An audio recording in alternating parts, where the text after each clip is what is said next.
नमस्कार विद्यार्थी मित्रांनो, विजन गव्हर्नमेंट जॉबवर तुम्हा सगळ्यांचं पुन्हा एकदा खूप मनापासून स्वागत. आज आपण खूप दिवसानंतर भेटतोय.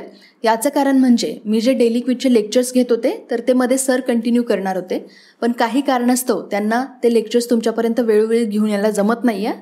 म्हणून जून महिन्यापासून ही जी डेली क्विज ही सिरीज आहे तर ही मीच कंटिन्यू करणार आहे. तर आज आपण या लेक्चरमधून 1 ते 4 जूनचे महत्त्वाचे करंट अफेअर्स अभ्यासू. जास्त वेळ वाया न घालवता पहिल्या प्रश्नाकडे वळू. कोणत्या वर्षाच्या महाकुंभासाठी उत्तर प्रदेश सरकार 60 कोटी रुपये खर्चून डिजिटल कुंभ संग्रहालय बनवत आहे? तर या प्रश्नाचा आन्सर आहे तिसरा पर्याय. 2025मध्ये उत्तर प्रदेशमध्ये कुंभमेळा भरणार आहे, म्हणजेच महाकुंभ असणार आहे. त्याच्यासाठी उत्तर प्रदेशचं गव्हर्नमेंट हे खूप वेगवेगळ्या पद्धतीनं आतापासून तो इव्हेंट चांगला बनवण्यासाठी प्रयत्न करत आहे. त्याचाच एक भाग आहे हा डिजिटल कुंभ संग्रहालय. त्याच्यासाठी यूपीच्या गव्हर्नमेंटनी बघा 60 कोटी रुपये एवढं बजेट अलोकेट केलेलं आहे. काय आहे हे डिजिटल कुंभ संग्रहालय?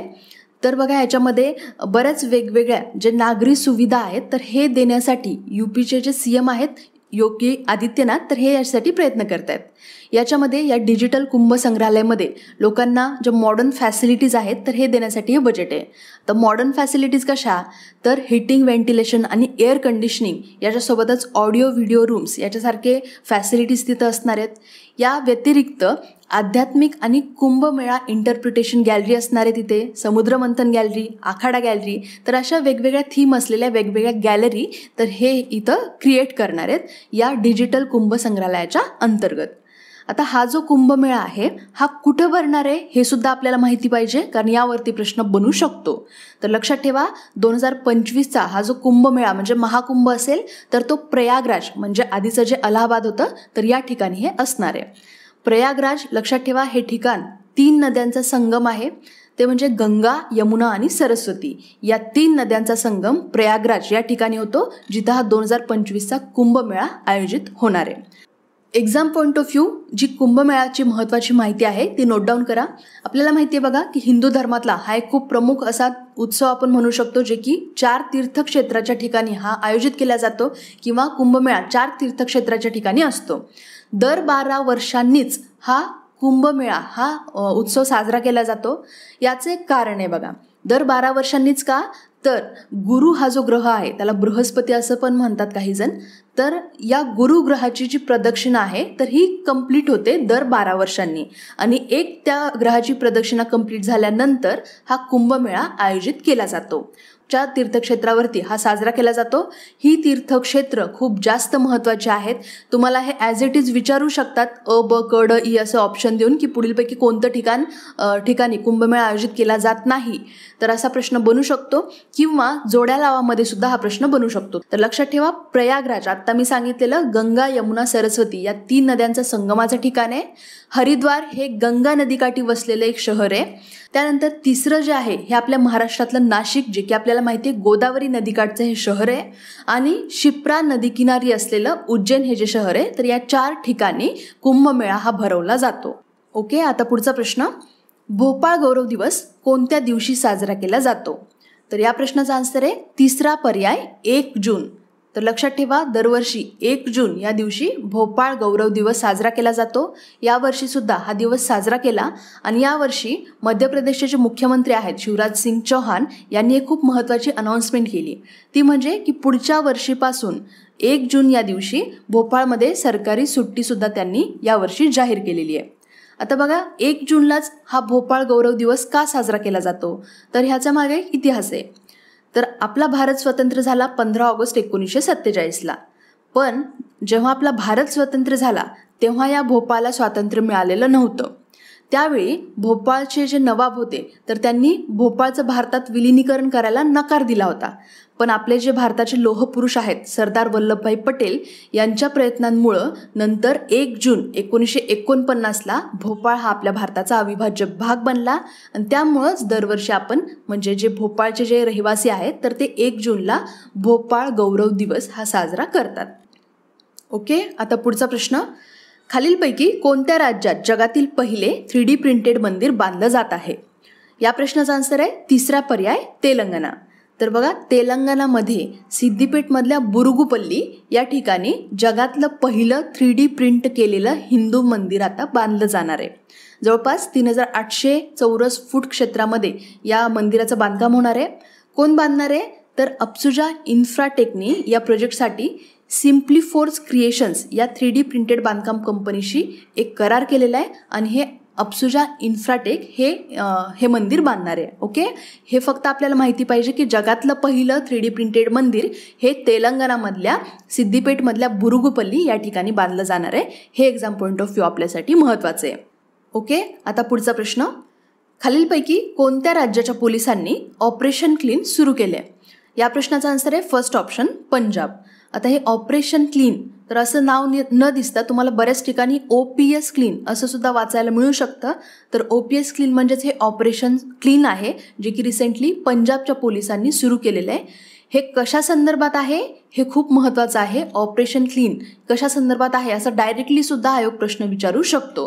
तर लक्षात ठेवा, पंजाब पोलिसांनी सुरू केलं आहे हे ऑपरेशन क्लीन, जे की अंमली पदार्थांची जी तस्करी आहे तर हे रोखण्यासाठीचं हे ऑपरेशन क्लीन आहे.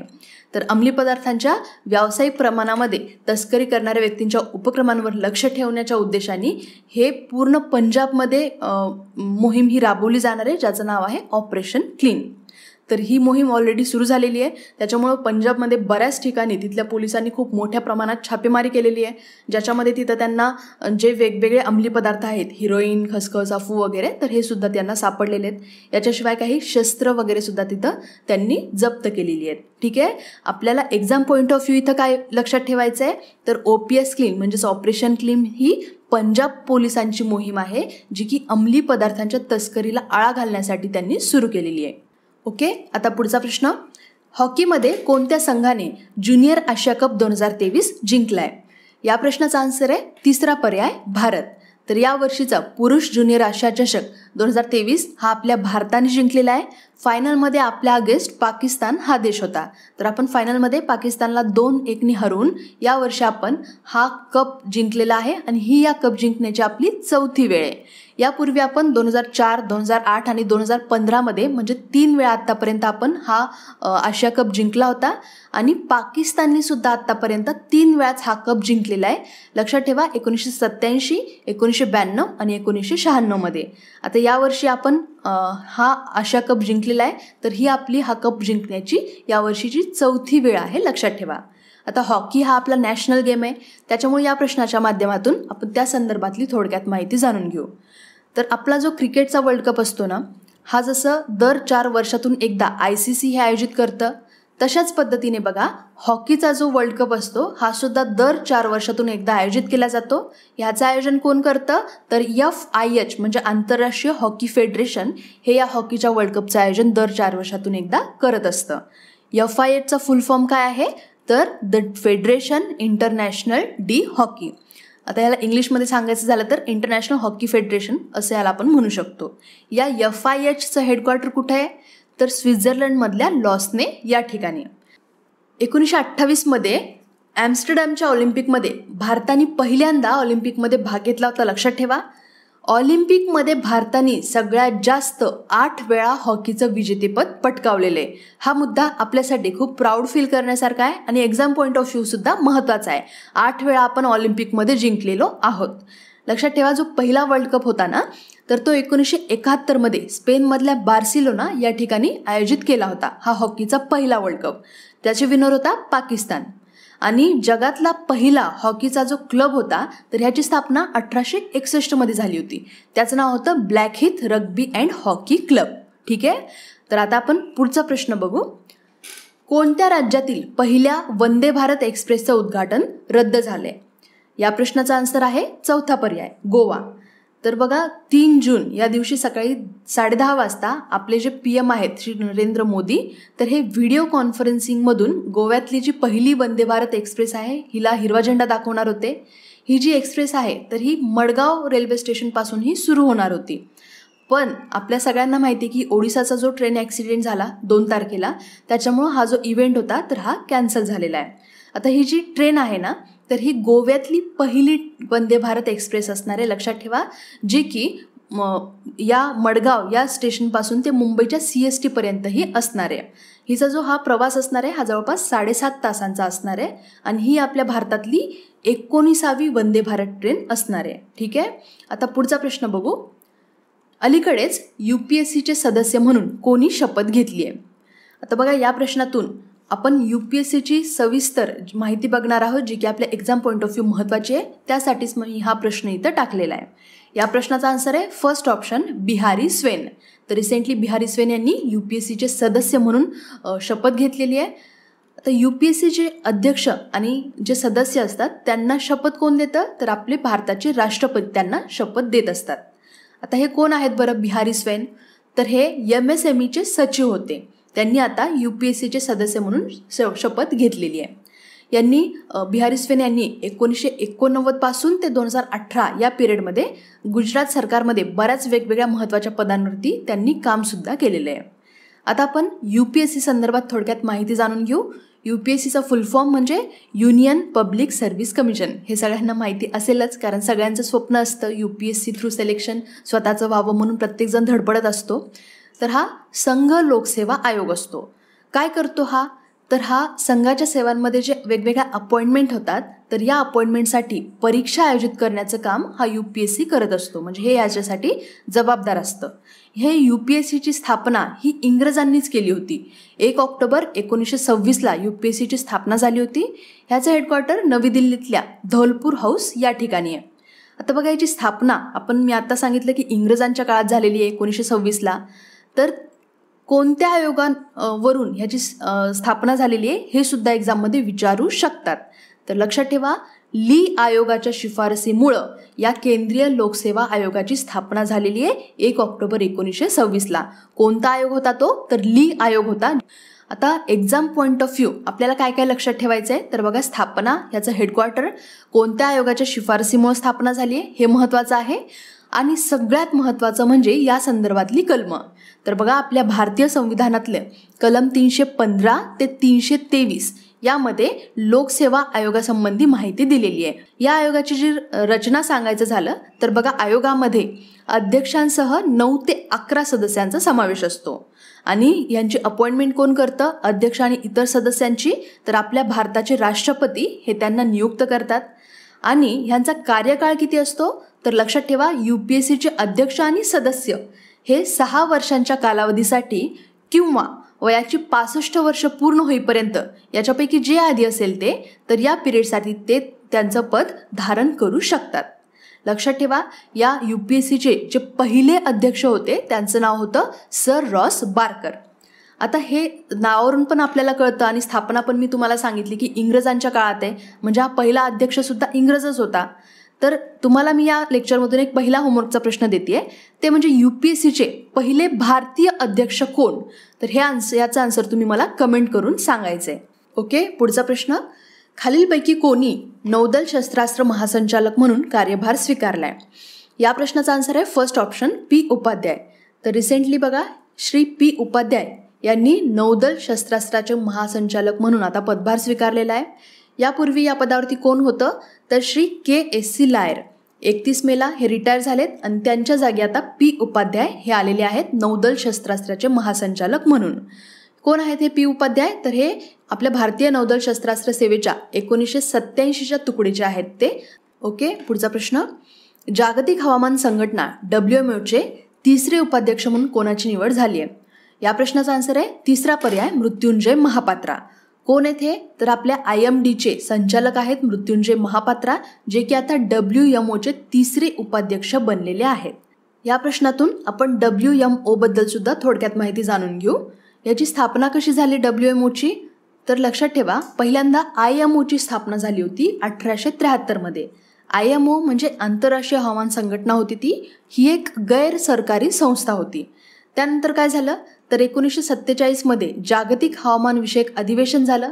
ज्याच्यामध्ये औपचारिकपणे जागतिक हवामान संघटनेची स्थापना केली. कशातून? तर या IMOतून. म्हणजे IMOची जी संरचना आहे किंवा जी स्थिती आहे तर हे बदलून या IMOपासूनच या WMOची स्थापना झाली 1947च्या जागतिक हवामानविषयक अधिवेशनामध्ये. ठीक आहे. IMOची स्थापना आधी झाली 1873मध्ये, त्यानंतर IMOपासूनच 1947मध्ये WMO बनलेली आहे. आता ही WMO काय करते तर लक्षात ठेवा, ही युनायटेड नेशन्सची UNची एक स्पेशल एजन्सी आहे जी की वातावरणीय विज्ञान, हवामानशास्त्रज्ञ, जलविज्ञान आणि जिओफिजिक्स या वेगवेगळ्या फील्डमध्ये काम करत असते. आंतरराष्ट्रीय सहकार्याला प्रोत्साहन देते या फील्डमध्ये, हे हिचं महत्त्वाचं काम आहे. ठीक आहे.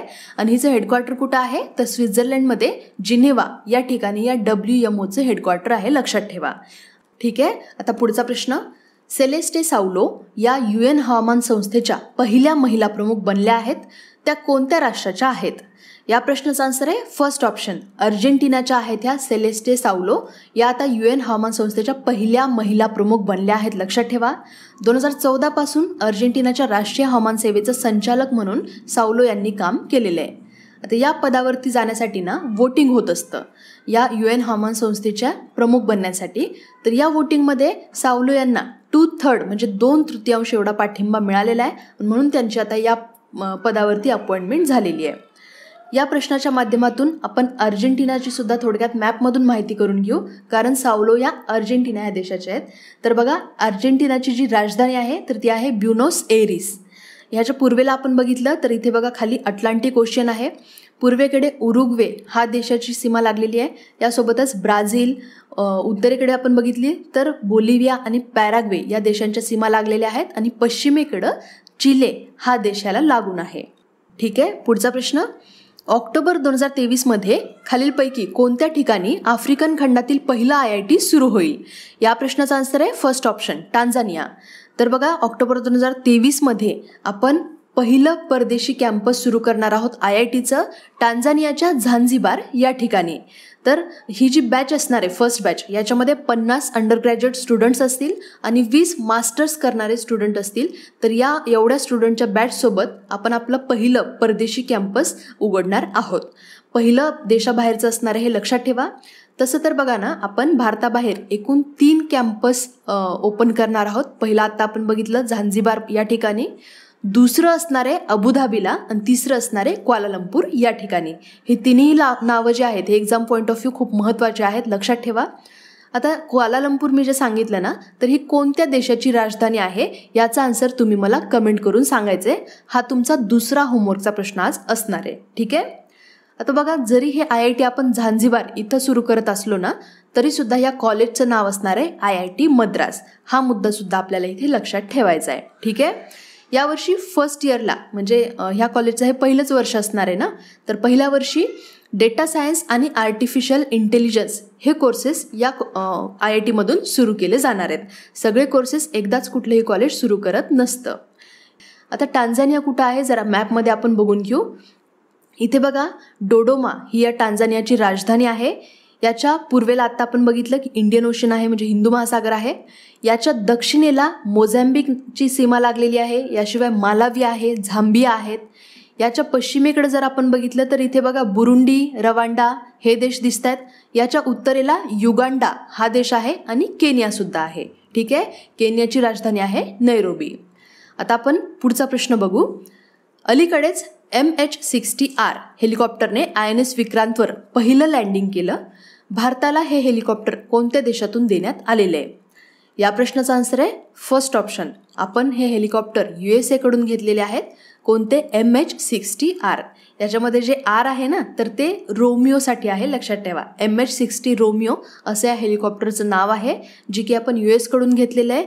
रिसेंटली INS विक्रांतवर याची पहिली लँडिंगसुद्धा झालेली आहे. हे जे हेलिकॉप्टर आहे ना, हे आपल्या भारतासाठी, आपल्या भारतीय नौदलासाठी खूप जास्त महत्त्वाचं आहे, कारण ह्याला एक बहुमुखी प्लॅटफॉर्म म्हणतात. म्हणजे हे बरेच वेगवेगळे काम हे एकटं हेलिकॉप्टर करू शकतं, जसं की अँटी सबमरीन वॉरफेअर, पाळत ठेवणं, अँटी शिपिंग, शोध आणि बचाव या क्षमतांसाठी या हेलिकॉप्टरला प्रमुखपणे ओळखलं जातं. ठीक आहे. आणि हे हेलिकॉप्टर आपण कुणाकडून घेतलेले आहेत? तर USA कडून घेतलेले आहेत, लक्षात ठेवा. आता पुढचा प्रश्न बघू. अलीकडेच कॅफू नॅशनल पार्क चर्चेत होते. ते खालीलपैकी कोणत्या देशात आहे? या प्रश्नाचा आन्सर आहे फर्स्ट ऑप्शन झांबिया. झांबिया हा आफ्रिका खंडातला एक देश आहे. या ठिकाणचा आहे हे कॅफू नॅशनल पार्क. लक्षात ठेवा, आफ्रिकेतलं तिसरं सगळ्यात मोठं नॅशनल पार्क आहे हे कॅफू नॅशनल पार्क, जे रिसेंटली चर्चेत होतं. का बरं चर्चेत होतं? तर बघा, पॅन्थेरा नावाची एक ऑर्गनायझेशन आहे, the global wild cat conservation organisation and partners, Panthera. तर ह्यांनी एक रिपोर्ट पब्लिश केला आहे. काय सांगतो हा रिपोर्ट? तर या रिपोर्टनुसार 50 वर्षाच्या शिकारीनंतर या नॅशनल पार्कमध्ये आता सिंह आणि बिबट्या हे परत एकदा 50 वर्षानंतर इथं दिसायला लागलेत, असं हा रिपोर्ट सांगतोय. त्यामुळे हा कॅफू नॅशनल पार्क थोडासा चर्चेत होता. ठीक आहे, कोणत्या देशात होता हा? तर झांबिया या देशातलं हे नॅशनल पार्क आहे. कॅफू नॅशनल पार्क हे जे नाव आहे ना बघा, तर कॅफू नावाची एक नदी आहे तिकडं.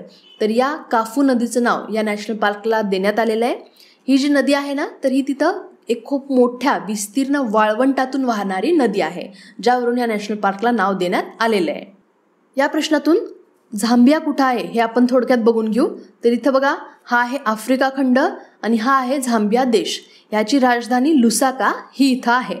याच्या पूर्वेकडे जर आपण बघितलं तर मालावी, मोझाम्बिक आणि झिम्बाब्वे या देशाच्या सीमा आपल्याला इथे लागलेल्या दिसत आहेत. दक्षिणेकडं बोट्स्वाना, नामिबिया हे देश आहेत. पश्चिमेकडं अंगोला हा देश आहे आणि उत्तरेकडं काँगो म्हणजे डेमोक्रेटिक रिपब्लिक ऑफ दी काँगो या देशाची सीमा याला लागलेली आहे. आणि ईशान्येकडं टांझानिया हा देश इथं आपल्याला दिसतोय. ठीक आहे, पुढचा प्रश्न. अलीकडेच कोणत्या संस्थेने नवी दिल्ली इथे प्रादेशिक कार्यालय स्थापन करण्याची घोषणा केली आहे? या प्रश्नाचा आन्सर आहे दुसरा पर्याय, युनिव्हर्सल पोस्टल युनियन म्हणजेच UPU. तर हे आता त्यांचं रिजनल ऑफिस आपल्या भारतामध्ये नवी दिल्ली या ठिकाणी ते सुरू करणार आहेत. रिसेंटली आपल्या केंद्रीय मंत्रिमंडळाने सुद्धा या प्रोजेक्टला आता मंजुरी दिलेली आहे. थोडक्यात आपण UPUची सुद्धा माहिती जाणून घेऊ. याचा फुल फॉर्म लक्षात ठेवा, युनिव्हर्सल पोस्टल युनियन. ह्याची स्थापना कधी झाली होती? तर 9 ऑक्टोबर 1874ला बर्नच्या करारानुसार ह्याची स्थापना केली होती. या दिवशी या बर्नच्या करारावरती साईन केल्या होत्या आणि तेव्हा यात साईन झाल्यानंतर सुरुवातीला जनरल पोस्टल युनियनची स्थापना झाली होती, ज्यालाच आज आपण युनिव्हर्सल पोस्टल युनियन म्हणून आपण त्याला ओळखतो. याचं हेडक्वार्टर कुठं आहे UPUचं? तर बर्न या ठिकाणीच ह्याचं हेडक्वार्टर आहे. लक्षात ठेवा, हे जे UPU आहे ना, हे जगातली दुसरी सगळ्यात जुनी आंतरराष्ट्रीय संस्था आहे आणि ही संस्था UNचीच एक स्पेशल एजन्सी आहे, लक्षात ठेवा. आता आपण पुढचा प्रश्न बघू. प्रत्येक सिगारेटवर म्हणजे इंडिव्हिज्युअल सिगारेट्सवर आरोग्यविषयक चेतावणी देणारा पहिला देश कोणता? या प्रश्नाचा आन्सर आहे दुसरा पर्याय, कॅनडा. हा आता पहिला असा देश बनला जगातला जे की प्रत्येक सिगारेटवर आरोग्यविषयक चेतावणी देणारा हा पहिला देश आता ठरलेला आहे. प्रत्येक सिगरेटवर म्हणजे काय? तर बघा, आत्तापर्यंत किंवा आपल्या भारतामध्ये सुद्धा जो सिगरेटचा बॉक्स असतो ना, त्याच्यावरती फक्त लिहिलेलं असतं की इट कॉजेस कॅन्सर वगैरे, पण प्रत्येक सिगरेटवर सेपरेटली मेन्शन केलेलं नसतं ह्या आरोग्यविषयक चेतावणी. पण आता कॅनडामध्ये प्रत्येक इंडिव्हिज्युअल सिगरेटवरती अशा पद्धतीचे वॉर्निंग्स हे ते दिले जाणार आहेत. कधीपासून हे इम्प्लिमेंट होणार आहे? तर 1 ऑगस्टपासून हे नियम त्या देशामध्ये लागू होणार आहेत. कॅनडामध्ये बघा, सुरुवातीला म्हणजे 2000मध्ये तंबाखूचे जे प्रोडक्ट्स होते तर ह्याच्या पॅकेजेसवर पहिल्यांदा पिक्टोरियल म्हणजे अशा पद्धतीचे वॉर्निंग्स द्यायला सुरुवात झाली होती 2000मध्ये. त्यानंतर 2011मध्ये सिगरेटच्या पॉकेट्सवरती सध्याचे जे तिथे वॉर्निंग्स आहेत हेल्थ रिलेटेड, तर हे 2011पासून ते देत आहेत. पण आता त्यांनी हा एक नवीन रूल बनवला आहे. 1 ऑगस्ट 2023पासून प्रत्येक इंडिव्हिज्युअल सिगरेटवरती हेल्थ रिलेटेड ज्या वॉर्निंग आहेत हे प्रत्येक इंडिव्हिज्युअल सिगरेटवरती मेन्शन असायला पाहिजेत. अशा पद्धतीचे नवीन नियम त्यांनी आता काढलेले आहेत. या प्रश्नाच्या माध्यमातून कॅनडाचा थोडा आपण मॅपमधून अभ्यास करून घेऊ. त्यापूर्वी मला तुम्हाला एक विचारायचं आहे की आपण लेक्चरमध्ये मॅपच्या मदतीनं वेगवेगळ्या राज्यांचा आणि देशांचा अभ्यास करतोय, तर हा आमचा उपक्रम तुम्हाला कसा वाटतोय हे तुम्ही नक्की मला कमेंट करून सांगा. जर तुमच्या पॉझिटिव्ह प्रतिक्रिया असतील तरच मी हा आमचा उपक्रम पुढं कंटिन्यू करणार आहे, नाहीतर मी प्रत्येक प्रश्नामध्ये असं देशांची किंवा राज्यांची माहिती देणं थांबवणार आहे. ओके, तर बघा, इथे आहे हा कॅनडा, उत्तर अमेरिका खंडातला देश आहे हा. याच्या दक्षिणेकडे US आहे आणि इकडे जर आपण वरती बघितलं बघा लेफ्टला म्हणजे वायव्येला, तर हे सुद्धा US हाच देश आहे. म्हणजे काय? तर कॅनडामुळं USचे 2 भाग झाल्यासारखे आपल्याला इथे दिसत आहेत. ठीक आहे. याच्या पश्चिमेला बघितलं तर पॅसिफिक ओशन आहे. इथं आहे बघा हा पूर्वेकडं हडसन बे. याच्या उत्तरेकडं आर्क्टिक ओशन आहे. ओके, आता पुढचा प्रश्न. जून 2023 पर्यंत खालीलपैकी कोणता फुटबॉल क्लब जगातला सगळ्यात मौल्यवान फुटबॉल क्लब बनलाय? या प्रश्नाचा आन्सर आहे चौथा पर्याय रिअल मॅड्रिड. तर बघा, ह्या ज्या वेगवेगळे क्लब आहेत फुटबॉलचे, याच्यामध्ये महत्त्वाचे 2 क्लब आहेत ज्याच्यामध्ये नेहमी कॉम्पिटिशन चालत असतं. ते म्हणजे रिअल मॅड्रिड आणि मँचेस्टर युनायटेड. तर आता या रिअल मॅड्रिडनं या मँचेस्टर युनायटेडला मागं टाकत जगातला सगळ्यात मौल्यवान फुटबॉल क्लब आता हा रिअल मॅड्रिड बनलेला आहे. सलग दुसऱ्यांदा हा जो क्लब आहे हा जगातला सगळ्यात मौल्यवान फुटबॉल क्लब म्हणून आता ह्याला लिस्ट केलेलं आहे. आता ही लिस्ट कुणी केलेली आहे? तर फोर्ब्सनी ही लिस्ट काढलेली आहे. यानुसार याच्यामध्ये फर्स्ट नंबरवरती आहे रिअल मॅड्रिड, सेकंडवरती आहे मँचेस्टर युनायटेड. ओके, पुढचा प्रश्न. जागतिक पर्यावरण दिन 2023 साठी यजमान देश कोणता आहे? या प्रश्नाचा आन्सर आहे फर्स्ट ऑप्शन आयव्हरी कोस्ट. तर बघा, दरवर्षी आपण 5 जून या दिवशी जागतिक पर्यावरण दिन हा सेलिब्रेट करत असतो. यावर्षी होस्ट कंट्री आयव्हरी कोस्ट ही होती. या दिनासाठीची जी होस्ट कंट्री होती, तर दरवर्षी जे वेगवेगळे देश असतात तर ह्या होस्ट कंट्रीज असतात. याच्यामध्ये यावर्षी बघा आयव्हरी कोस्ट ही होस्ट कंट्री होती. यापूर्वी 2022 स्वीडन ही होती, 2021 पाकिस्तान, 2020 कोलंबिया आणि 2019 चीन हा देश या दिनाची यजमान देश होता. सगळ्यात आधी 1974 या दिनाचं आयोजन करण्यात आलं होतं. तारीख लक्षात ठेवा, 5 जून. खूप महत्त्वाचा दिवस आहे हा. आयोग ह्याच्यावरती प्रश्न विचारू शकतो, कारण आजकाल पर्यावरणाचा जो अवेअरनेस आहे तर हे वाढवण्याचं काम सगळ्याच नॅशनल आणि इंटरनॅशनल ऑर्गनायझेशन्स करतायत. ठीक आहे, आता पुढचा प्रश्न बघू आपण. जागतिक दूध दिन 2023ची थीम काय आहे? या प्रश्नाचा आन्सर आहे थर्ड ऑप्शन एन्जॉय डेअरी. तर ही यावर्षीची जागतिक दूध दिनाची थीम होती. कधी असतो हा दिवस? तर 1 जूनला दरवर्षी जागतिक दूध दिवस हा साजरा केला जातो. तर यावर्षीची थीम लक्षात ठेवा, एन्जॉय डेअरी ही यावर्षीची थीम होती. सगळ्यात आधी बघा, 2001 या दिवसाची स्थापना झाली होती. अन्न आणि कृषी संघटनेने याची स्थापना केली होती. भारत हा जगातला सगळ्यात मोठा दूध उत्पादक देश आहे, लक्षात ठेवा. तुम्ही ऐकलं असेल श्वेतक्रांती, म्हणजेच धवल क्रांती आपण त्याला म्हणतो. तर श्वेतक्रांती म्हणून ओळखलं जाणारे जे ऑपरेशन फ्लड आहे तर हे सुद्धा दुधाशीच संबंधित होतं. आता आपण बघितलेलं जे होता तर हा जागतिक दूध दिवस होता. तर मग राष्ट्रीय दूध दिवस कधी असतो? तर बघा, 26 नोव्हेंबर या दिवशी आपण राष्ट्रीय दूध दिवस हा सेलिब्रेट करत असतो. या दिवशीच का बरं? तर नॅशनल डेअरी डेव्हलपमेंट बोर्डाचे तत्कालीन अध्यक्ष डॉक्टर वर्गीस कुरियन यांची जयंती असते या दिवशी 26 नोव्हेंबरला. त्यामुळं आपण याच दिवशी हा राष्ट्रीय दूध दिवस सेलिब्रेट करत असतो. आपले जे भारतातली म्हणजे जी श्वेतक्रांती आली होती ना, ही क्रांती हे डॉक्टर वर्गीस कुरियन यांच्यामुळेच आली होती. त्यामुळं आपण यांचा जन्मदिवस राष्ट्रीय दूध दिवस म्हणून सेलिब्रेट करत असतो. ठीक आहे, तर या लेक्चरमधून आपण 1 ते 4 या तारखेचे महत्त्वाचे करंट अफेअर्स अभ्यासलेले आहेत. तुम्हाला हे लेक्चर कसं वाटलंय नक्की कमेंट करून सांगा. भेटूयात मग पुढच्या लेक्चरमध्ये. जय हिंद, जय महाराष्ट्र. धन्यवाद.